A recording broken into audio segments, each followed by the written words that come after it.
Pessoal, boa noite. Que a infinita misericórdia divina continue sustentando a nossa trajetória aqui na Terra, de todos nós, com vistas à nossa sublimação espiritual. Muita alegria que a gente recebe mais uma vez o convite do Valentim para retornar aqui no nosso Luz e Amor, para falar alguma coisa sobre o Evangelho, né? O que eu sempre digo que nós estamos precisando, o mundo está precisando, cada vez mais de Evangelho na veia, se a gente pudesse dizer assim, não é? Então o tema proposto hoje, continuidade do estudo de vocês aqui, foi a utilidade providencial da fortuna. Vamos fazer aqui umas pequenas considerações. Nós sabemos que Jesus, quando esteve aqui na Terra, ele veio para nos trazer o código de conduta para que a gente encontrasse o reino dos céus, para nos mostrar o caminho para atingir o reino dos céus. Quando ele disse, meu reino não é desse mundo, ele sinalizou que o que está aqui no nosso ambiente, não é? Na Terra, e também nas adjacências espirituais da Terra, não são, na verdade, o reino dos céus. Porque tudo que nós temos aqui é transitório, não é verdade? Então, por exemplo, nós estamos falando aqui da fortuna, da riqueza, é transitório. As dificuldades também são transitórias. A saúde é transitória, a juventude, tudo no nosso mundo, ele permeia pelo transitório, não é verdade? Então, o que acontece? Jesus nos mostra o código de conduta para a gente chegar no reino dos céus. O reino dos céus é o reino daqueles espíritos que já atingiram o nível de perfeição. Então, quando Jesus diz, eu e o Pai somos um, é porque ele já atingiu aquele nível evolutivo em que ele vibra, pensa e sente como Deus. Então, Jesus jamais estaria construindo um pensamento que não estivesse de maneira uníssona, de maneira par e passo com a divindade, porque ele já atingiu esse nível. Nós aqui temos essas dificuldades. Nós muitas vezes nos deixamos levar pelas emoções, pelas circunstâncias e construímos palavras, ações, pensamentos contrários à divindade. É onde nós estamos muito distantes ainda da condição de espíritos puros como Cristo, que é o nosso modelo, o nosso guia e o nosso mestre, né? Como está dito na questão 625 de O Livro dos Espíritos. Então, ele é o modelo, ele é o guia. Ele é aquele em que nós devemos nos espelhar, devemos seguir e ter como exemplo, né? Para que a gente consiga o passaporte, se podemos dizer assim, para entrarmos no reino dos céus. Esse é um caminho ainda muito longo para esta humanidade em que estamos inseridos, porque nós somos, na verdade, crianças espirituais. Nós ainda estamos muito distantes do entendimento, não é? Desse nível evolutivo destes espíritos puros e daqueles que estão quase lá. Nós estamos ainda engatinhando. Então, o tema proposto aqui trata muito especificamente da questão material, não é? Da questão da fortuna. Por que Deus, na questão 814 de O Livro dos Espíritos, por que Deus coloca para uns a prova da riqueza e a outros do poder e da riqueza e a outros da miséria? E a resposta é muito clara por parte dos mentores espirituais. Para provar uns e outros. Ou seja, é a prova da riqueza e a prova da escassez. Todos nós haveremos de transitar por estas experiências, invariavelmente. Invariavelmente. Teremos períodos na Terra em que estaremos nos defrontando com a prova da miséria, da limitação, para desenvolver valores pertinentes àquela experiência. Em outras circunstâncias, estaremos vivendo a situação da abastança, da riqueza, do poder, da possibilidade de crescimento dentro deste contexto. Então, quando Jesus disse que seria mais fácil passar um camelo pela agulha do que um rico entrar no reino dos céus, ele diz ali da dificuldade que é a prova da abastança material. Por quê? Porque nós sabemos que quando a pessoa tem a capacidade de transitar pelo mundo sem dificuldades materiais, monetárias, desperta uma vaidade, um orgulho, um egoísmo muito grande na condição humana. Então, distancia-se ali o espírito encarnado daquela meta proposta pelo Evangelho, que é exatamente a nossa entrada no reino dos céus. Esse é o objetivo.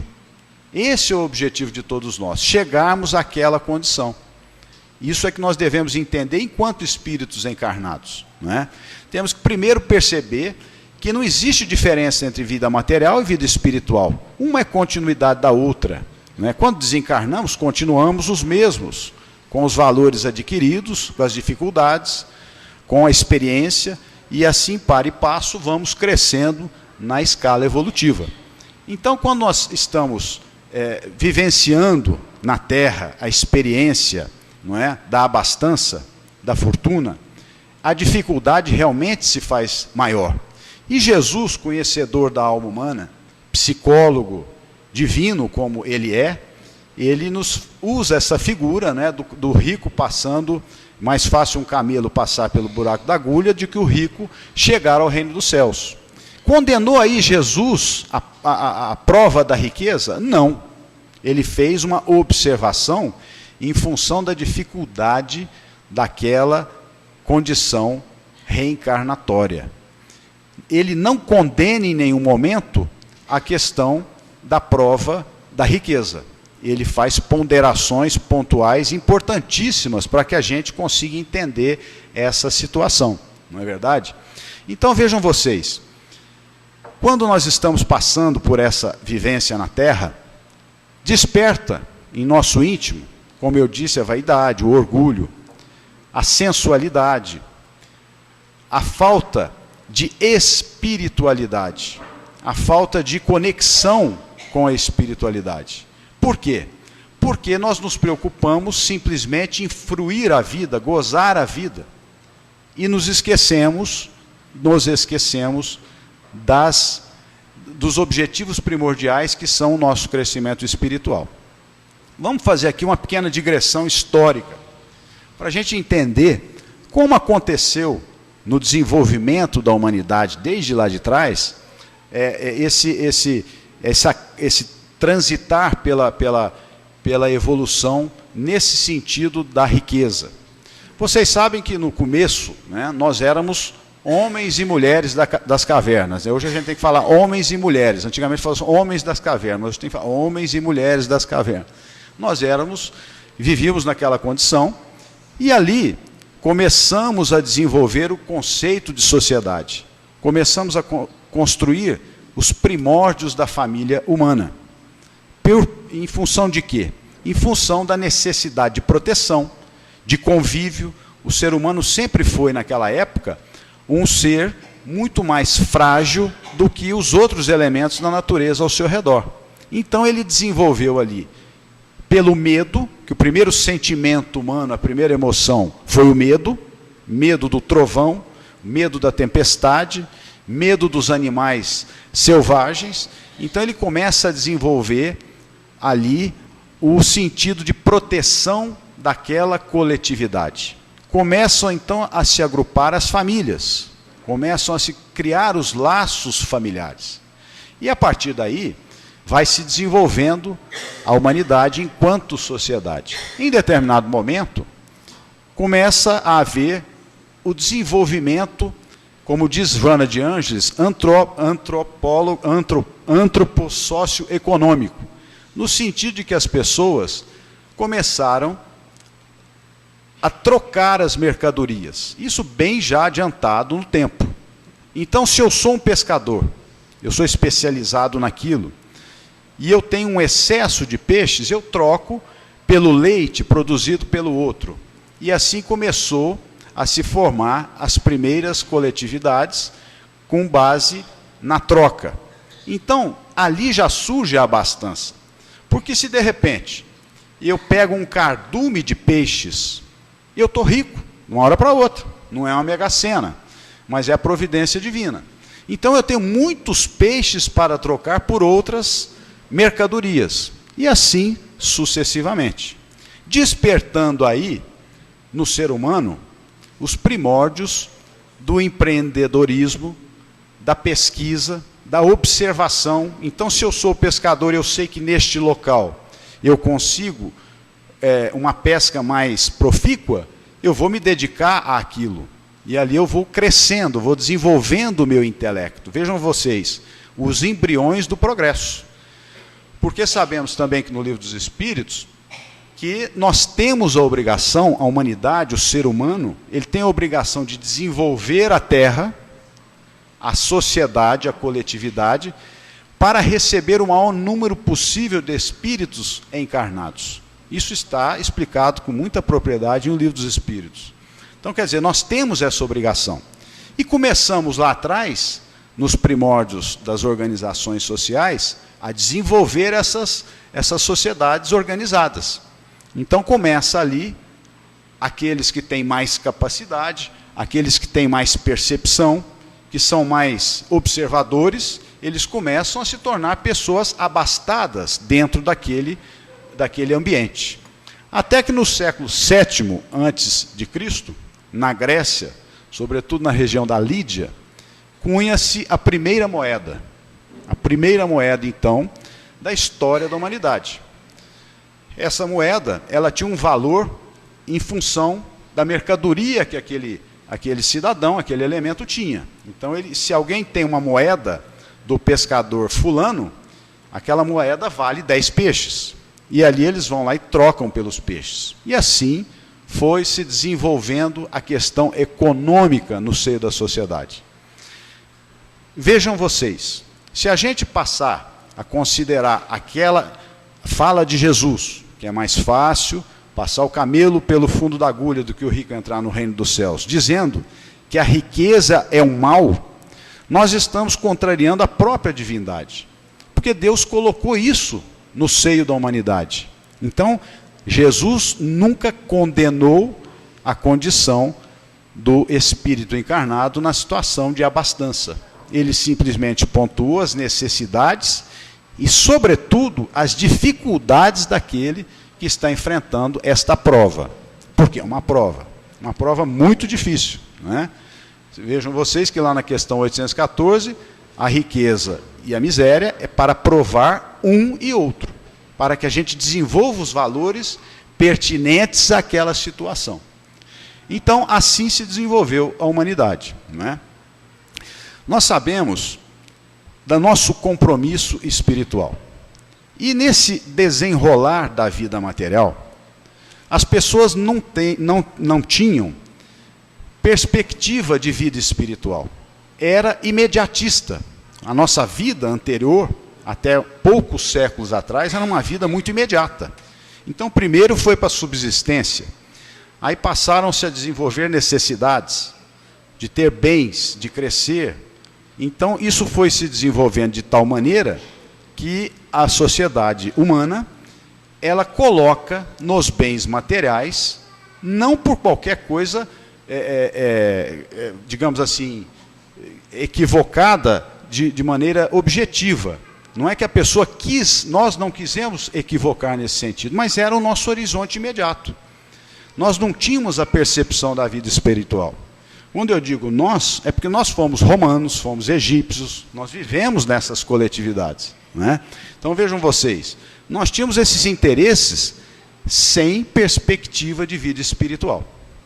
Tínhamos aquele interesse do dia a dia, as religiões vieram, as religiões antigas, com o Deus vingativo, impondo condições para que as pessoas tivessem felicidade, mas não se sabia que felicidade seria essa após o decesso físico, não é verdade?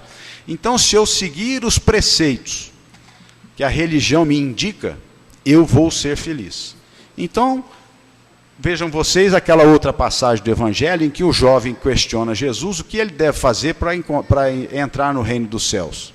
E Jesus, não é, para provar o jovem e deixar a lição para a posteridade, fala: desfaça de todos os seus bens, dê aos pobres e segue-me. E o jovem, o que acontece? Opa, espera aí, mas não era isso que eu queria. Eu queria alguma coisa que eu fizesse para uma coisa exterior para que eu entre no reino dos céus, mas aí já ficou pesado demais para mim. Então ele sai entristecido da presença de Jesus. E ficou para nós ali aquele exemplo, aquela situação, não é, que Jesus quis trazer justamente a necessidade de nós não sermos apegados em demasia às questões materiais, aos bens materiais. Mas ele, de novo, condenou a questão da riqueza? Não. Ele deixou a lição para que a gente considerasse o valor devido às coisas da matéria, aos bens materiais. Então vejam vocês, Jesus vai pontuando as atitudes que nós temos que ter em função da nossa felicidade futura, da construção do nosso caminho na eternidade. Essa é a proposta do Cristo, com muita sabedoria. Ele não condena, mas ele mostra os caminhos. Então, nesse momento do jovem que o questiona, ele pontua exatamente o apego desmesurado em relação aos bens materiais. E nós sabemos que isso nos traz grandes consequências. Por quê? As pessoas, como nós já dissemos aqui, desenvolvem o egoísmo de maneira violenta, a vaidade, e se esquecem da espiritualidade. Então a Joana de Ângeles, ela nos diz que é necessário que a gente coloque em nossas vidas objetivos existenciais, objetivos claros para o nosso crescimento, sobretudo aquele que é espírita, sobretudo aquele que está convicto das verdades exaradas na codificação de Kardec. Porque nós já sabemos que nós estamos aqui transitoriamente, de passagem. Estamos construindo o nosso futuro para entrarmos no reino dos céus, a que Jesus se referiu. Pouco a pouco, para e passo. A natureza não faz milagres, não é? Então, vejam só vocês. Quando ele diz que nós não podemos ter apego, ele não condena a riqueza. Mas e aí? Se eu estou passando pela prova da riqueza, da abastança, qual deve ser então o meu comportamento perante a vida? O que será bom para mim? E nós sabemos que a lei do progresso é a lei de Deus. Nós sabemos, como já mencionamos aqui, que nós temos que trabalhar a Terra, o planeta, para receber o maior número possível de espíritos. E isso tudo é feito com o trabalho, é feito com o desenvolvimento da pesquisa, é feito com os diversos mecanismos de incentivo ao ser humano. O dinheiro, a condição material, faz com que a gente se dedique para conquistar o nosso bem-estar, a nossa tranquilidade, o que é muito válido, o que é perfeitamente correto. Nós devemos buscar isso, não é? Nós não devemos nunca nos aquietar e nos conformar com uma situação que seja de penúria. Nós devemos buscar sempre superar essa situação. É a questão da resignação ativa a que se refere Emmanuel. Tudo bem, estou passando pela prova da dificuldade na escassez, mas eu vou buscar superar isso. Eu estou resignado, mas eu estou ativo na busca da solução, não é? Eu não estou confiante, eu não estou satisfeito com a minha condição, então eu busco a melhoria. Esse incentivo faz com que nós cresçamos enquanto seres encarnados e cresçamos enquanto espíritos imortais. Aquele que tem a condição de patrocinar a melhoria da vida das pessoas, esse que tem a condição de proporcionar o trabalho, a pesquisa, o desenvolvimento, a superação das dificuldades, este está, de maneira correta, fazendo uso da experiência, da prova pela qual ele está passando. Ele está sendo correto com as leis divinas, porque a prova é para que ele ajude no desenvolvimento da sociedade. Não é? Essa é exatamente a proposta, não é, que nós temos que abraçar. Então Jesus nunca condenou. A doutrina espírita nunca condenou. Se a gente faz uma avaliação rasa da letra, muitas vezes nós podemos ir para esse lado. Não, a riqueza é um mal, é um pecado, mas não o é. É um instrumento de progresso que Deus colocou para a humanidade fazer uso. E todos nós vamos passar por essas situações. É inexorável, inevitável. Nós vamos passar pelas situações reencarnatórias em que teremos que enfrentar a prova da abastança, que é, no dizer do próprio Cristo, a mais difícil. Então, se nós podemos nos preparar, se nós podemos, através do conhecimento, conhece a verdade que ela vos libertará, nós vamos preparando o nosso espírito para estas experiências. Porque se a gente estuda, enquanto estamos aqui, se nós refletimos nesse presente momento, tudo que a gente faz fica armazenado no nosso inconsciente espiritual. Mesmo que não seja para esse momento. Mas nós estamos nos preparando. E, eventualmente, imagine que eu saio daqui, passo ali na loteria, faço lá uma fezinha e saio aí com 50 milhões. Vejam vocês que transformação terrível. Se eu estiver preparado, né, se eu estiver realmente me dedicando ao estudo do Evangelho, eu falo, espera aí, o que eu vou fazer com isso? Né? Primeiro eu vou fugir um pouco, né, porque vai virar uma confusão, esconder. Mas depois eu tenho que, se Deus me deu essa prova, eu tenho que fazer com que isso seja uma coisa de crescimento espiritual. Nós precisamos aprender, gente, a viver a vida na Terra, mas pensando enquanto espíritos imortais. Né? Pode-se servir a Deus e a Mamon? Você não pode ser totalmente materialista, não é? Mas você tem que fazer a sua parte. Então, se acontecer isso, nós vamos ter que pegar lá no Idefran, fazer lá uma editora, publicar livros, né? É uma coisa que nós podemos fazer. Vamos dar emprego para quem vai estar trabalhando na editora, e assim por diante. Né? Essa é a proposta. Quando eu estava na faculdade, a gente fazia estudos, né, grupos de estudos, né, e naquela época, já fazem alguns anos, não muitos, mas já fazem alguns anos, Antônio Hermídio de Moraes era um personagem muito presente na história do país. E eu sempre achei uma pessoa de grande valia. Na verdade, um grande trabalhador. Porque foi uma pessoa que passou pela vida trabalhando, desenvolvendo, patrocinando o progresso. Não só nas suas empresas, mas no hospital em São Paulo, no teatro, ele chegou até a escrever peças de teatro. Ele tinha uma atividade frenética de trabalho em função da sua condição.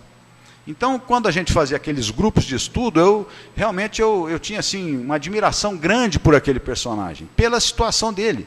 Porque a gente via alguns, na condição que ele tinha, que frequentemente estavam na mídia, nas notícias, em função de negociatas, em função de situações que se deixaram levar pela ganância, pela avareza, para querer mais para si. Mas esse personagem, se vocês tiverem aí a curiosidade, foi um homem que realmente muito íntegro, muito ético na sua vida, na sua trajetória. Poderia ter vivido uma vida de prazer, mas não. O prazer dele era trabalho, era ver o progresso, era ver as pessoas satisfeitas, não só aqueles que trabalhavam com ele. Né?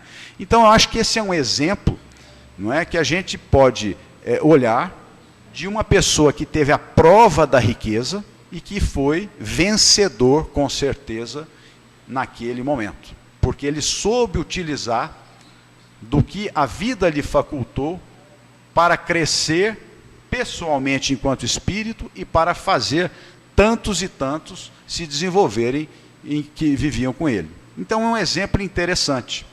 Hoje, nós temos aí um mundo um pouco conturbado, né? Nós sabemos que vivemos um momento, né, todo mundo fala um momento de transição.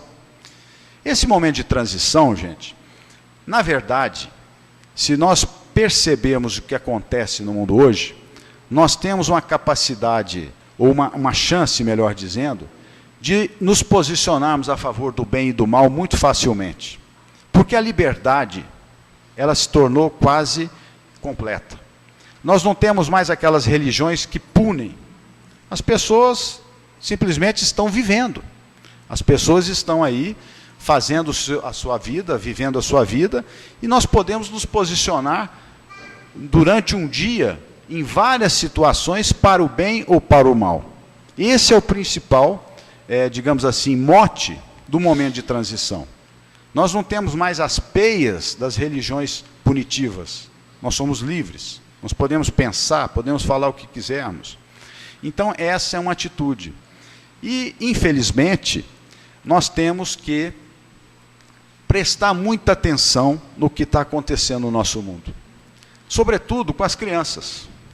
Porque hoje nós vemos uma mídia que nos vende a ilusão, não é, da ostentação, de que tudo se resolve com a abastança, de que a felicidade está nos bens materiais. Isso tudo, gente, nos é passado frequentemente, não só pela televisão, mas na internet, em todas as mídias, nós estamos vivendo isso. Nós estamos vivendo um momento assim que é um verdadeiro apelo à matéria, um verdadeiro apelo para que as pessoas se dediquem a construir a sua vida em cima da ilusão da matéria. É lógico que existem contrapontos, tanto se fala de matéria, tanto se incentiva, mas nunca se falou tanto no espírito. Nunca se falou tanto em vida espiritual. Não só no seio da doutrina espírita, mas em várias doutrinas espiritualistas.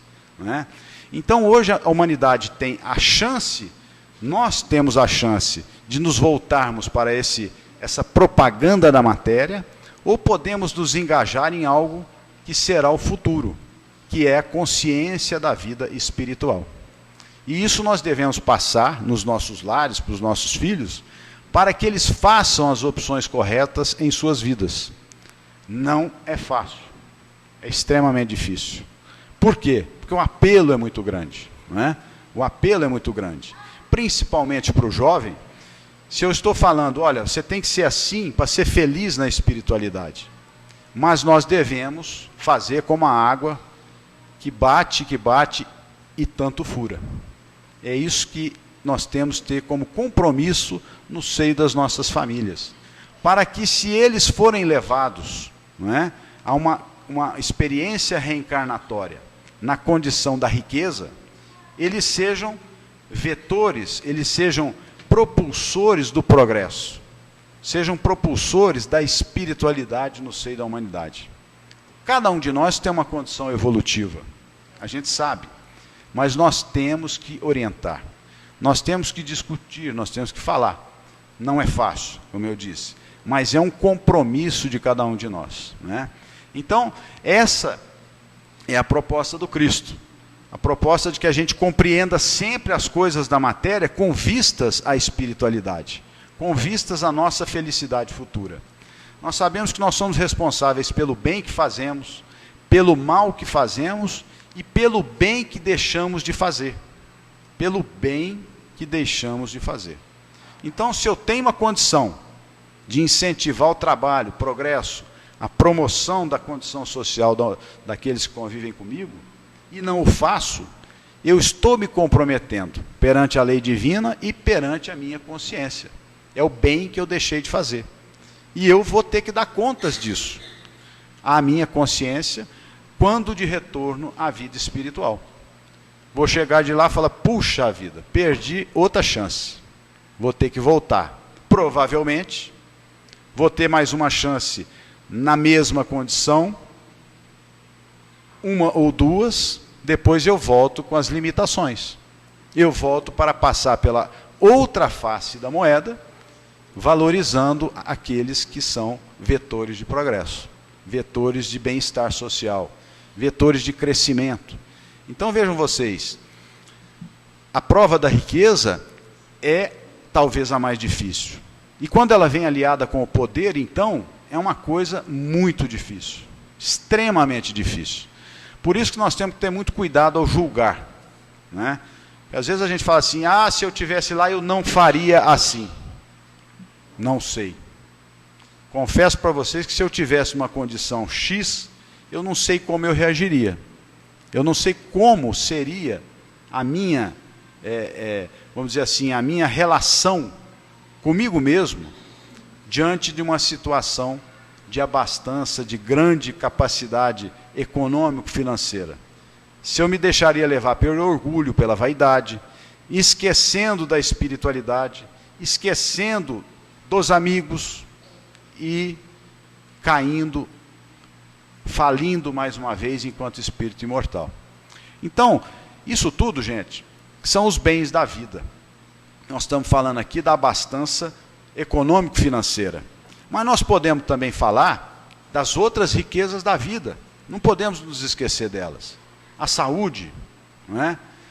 A riqueza da alegria, a riqueza do intelecto privilegiado. Tudo isso são bens da vida, que a divindade nos permite vivenciar para que a gente cresça. Então, se eu tenho uma saúde perfeita, eu devo tomar cuidado com essa riqueza que é a saúde. Eu tenho que tomar cuidado com o que eu faço dessa riqueza, não é? Se eu posso, então, trabalhar em uma obra ou me dedicar a alguma situação, algum estudo que promova aqueles que estão comigo, não é? Eu tenho uma saúde perfeita, estou fazendo o bem. Se tenho a oportunidade e não o faço, estou errando em não fazer o bem que poderia fazer. Vejam vocês, aqueles que têm a capacidade intelectual, aqueles que têm uma capacidade grande de compreensão e de entendimento, tanto se deixam levar pelas ilusões, não é? E são vaidosos pela sua capacidade, se acham a última bolacha do saquinho, não é? Então, isso tudo são bens da vida, são riquezas que a vida nos dá e que nós devemos prestar muita atenção. Pode ser que eu tenha uma condição financeira, econômico-financeira muito ruim, mas eu tenho uma disposição terrível. E aí eu só vou curtir a vida, porque eu tenho muita disposição. Eu não me dedico a fazer nada em benefício de ninguém. Vejam vocês, é uma preciosidade, é um bem, é uma riqueza. Isso tudo nós devemos considerar, né?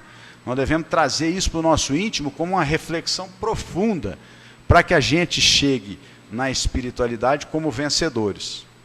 André Luiz, ele diz nas obras Através da Mediunidade de Chico, que aqueles que são vitoriosos 100% da programação reencarnatória são pouquíssimos de nós. Porque nós erramos. Frequentemente, nós deixamos passar as oportunidades. Então, o que nós temos que fazer? Nós temos que procurar acertar cada vez mais, errar menos, para que quando a gente retorne à vida espiritual, a gente tenha ali uma contabilidade, vamos dizer assim, da consciência a nosso favor, né? Então, essa é a nossa proposta de vida. Tanto a riqueza quanto a necessidade são provas que todos nós, invariavelmente, vamos enfrentar. E vamos enfrentar de acordo com a nossa capacidade. Se nos prepararmos, estaremos aptos a vencer a prova. Se nos deixarmos levar, né, se não nos prepararmos, a própria vida faz as opções por nós. Então, é aquele caso que eu citei aqui, das influências externas, que estão aí em todos os lugares, na internet, em todas as mídias, influenciando diuturnamente todos nós. E nós temos que ter muita firmeza para, nesse momento de transição, fazermos as opções sempre corretas. Sempre pelo bem, sempre pela construção da nossa felicidade futura. Porque nós sabemos, gente, que ninguém pode fazer o nosso serviço. A evolução, o caminho da evolução, apesar de toda a assistência que temos dos amigos espirituais, da família, dos amigos encarnados, dos mentores, anjos guardiães, esse caminho evolutivo é um caminho solitário. as opções, as decisões são sempre nossas. Porque se Deus quisesse que nós não tivéssemos livre-arbítrio, nós seríamos mecânicos, autômatos, mas não, nós temos a capacidade de decisão. Nós temos a capacidade de construir o nosso futuro e de experimentar, sempre, a todo momento.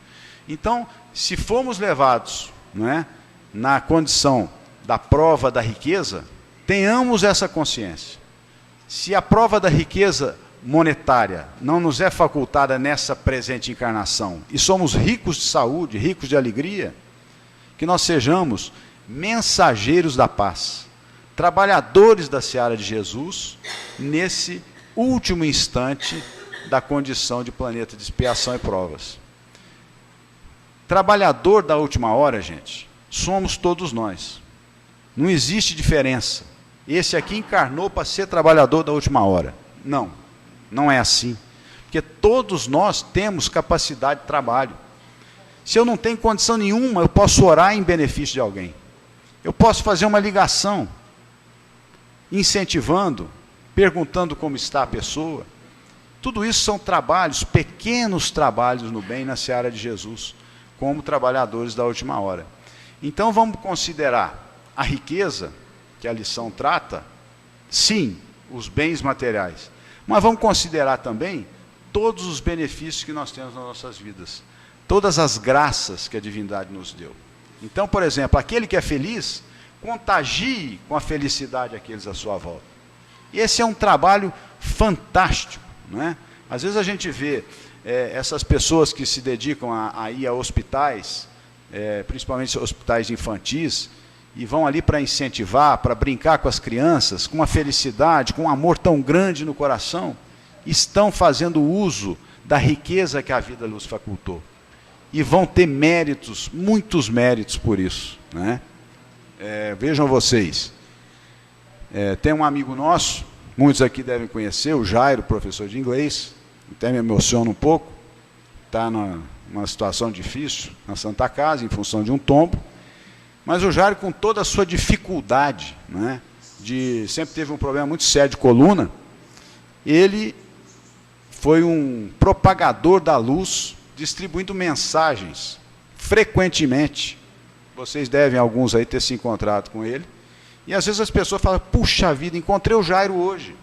Sabe que a gente é muito amigo. Ele me deu uma mensagem, mas aquilo me fez um bem, era o que eu estava precisando. Vejam vocês, a riqueza do trabalho, a riqueza que ele tinha de trabalho, né? A riqueza que ele teve de saber utilizar, dentro da sua limitação física, para levar gotas de luz aí pela nossa cidade, por todos os lugares que ele foi. Então é um exemplo, ele tinha uma riqueza muito grande de capacidade de trabalho, um coração muito grande, e é um exemplo de como fazer uso dos bens da vida, né? Então estamos chegando aí no fim do nosso tempo. Eu acho que são reflexões que a gente tem que levar sempre, né, na nossa vida. O Evangelho não é só passar pela leitura, pela lição. Constantemente nós temos que refletir. Sobre esta lição, sobre todas as outras, nós temos que estar sempre refletindo. E cada vez que a gente se debruça sobre o Evangelho, sobre a Boa Nova, nós percebemos nuances que da vez anterior nós não havíamos percebido. Então isso é muito interessante. Às vezes o Valentim convida para vir falar sobre esse tema aqui, passa um tempo, um outro centro fala, você fala sobre a utilidade providencial da riqueza. Quando a gente vai rever o tema, você fala, puxa vida, por que eu não falei aquilo lá no Valentim? Né? É porque a gente vai crescendo, a gente vai despertando, né? Então, gente, o Evangelho, ele é uma coisa para toda a eternidade. A terceira revelação, quando os tempos forem chegados, enviarei o Consolador prometido, que haverá de ficar com a humanidade para todo o sempre. A realidade do Espírito, o conhecimento, a verdade que liberta. Então, sabedores desta realidade do Espírito, a transitoriedade que nós temos aqui é muito mais fácil de ser trabalhada em nosso íntimo. Então, nosso tempo chega ao seu final, que nós possamos seguir em paz, bem dispostos, confiantes, conscientes das nossas responsabilidades perante a vida, perante Deus, perante os nossos semelhantes, mas principalmente agradecidos por tudo que temos em nossas vidas, por todas as oportunidades, pela presença dos amigos, suporte da família, pelas dificuldades, pelas limitações, perdas e dores que haverão de nos fazer conquistar os valores que as traças não corroem e nós vamos levar para toda a eternidade. Muito obrigado, gente.